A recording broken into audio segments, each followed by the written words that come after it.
Kadaama TV mulimu ebintu nga Kadaama asobola kikunnyonnyola oba n'akikunyumiza n'owulira nga ekintu kino oyinza okulowooza tekiriiyo. Nze mbirivinga nti buli kintu kyonna Kadaama ky'ayogera kibeerako obutuufu bwakyo ne bwe bubeera butono butya.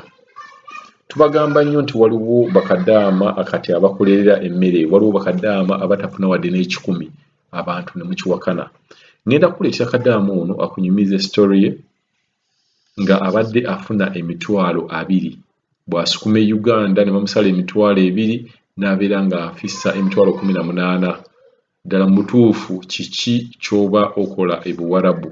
Omuwarabu bw'aba akuyisa bw'atyo weesanga nti emitwalo 18 egyo Kadaama gy'asukuma e Uganda mu butuufu tezirina kye zigenda kubeera nga zirina kye zimuyamba. Kisingako n'obeera e Uganda n'obeera ng'ofuna emitwalo 5 oba n'obeera ng'oyiiya nti emitwalo 18 omuntu eyasayininga emitwalo 9 oba emitwalo 8 ne bakusala ne bakuzza ku mitwalo 2.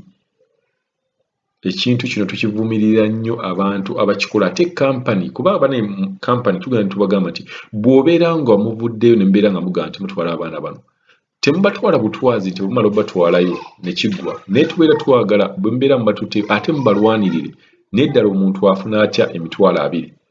Emitwalo 2 n'asukuma e Uganda ne gibeera emitwalo 18. Bw'akomawo wano ddala agenda kubeera nga yagenda ekiruubirirwa ky'anaaba akifunye. Kansooke mbawe eddoboozi lya Kadaama ono mumuwulire eki ky'agamba. Musizaako ssebo wa Kadaama TV. Kye nabadde ngezaako okugambako oba okwebuuzaako. Baatugamba emabegako awo ennyonyi tennaba kujjula. Nze mukama wange yagaana okungulira tiketi. Yaŋŋamba nzijuze foomu registration nzijuze biki bwe nnaamala obbijjuza kasita bafulumya nti n'ennyonyi weeri mugambe. Bwe byatuuse ofulumya nti ennyonyi weeri okuva Oman ogenda e Uganda, omusajja ne yeekyanga mukama wange Omuwarabu n'agamba ye ezo ssente tazirina. Ate ne bwe nnaasigala nga nkolawo tajja kuddamu kumpa yadde 10, wabula nga ne ssente ze nali nfuna baazisala nga nfuna emitwalo 2 ag'e Uganda 2 nga bw'ozisindika e Uganda zituukanga emitwalo nga 18.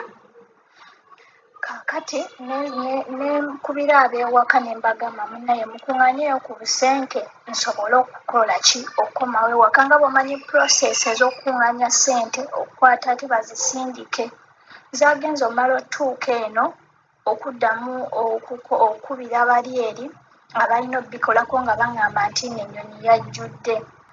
Okuddamu okubira aba embassy obbabuuza nga ba embassy baddamu bampeereza information eri enkadde yeraga ennyonyi eya 31.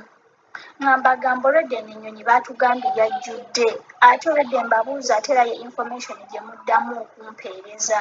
Ne mbagamba banne mutubuulire oba waliyokko ennyonyi endala oba tewali, tebanzizeemu. Kyokka bannange nze wendi nfa, ndi ku muliro nfa, mu budde buno nsula na mu ffumbiro, sikyasula mu nnyumba mwe nali nsula banzigyayo. Nga n'empikwe zitadde bakukuba. Banne ndi mu mbeera esembayo okuba embi. Ate nga kyemmanyi bangi abali mu mbeera ng'eno bandituyambye at least bw'eba eri ennyonyi yajjudde batuteerewokko ennyonyi endala naye nkubulire tufa.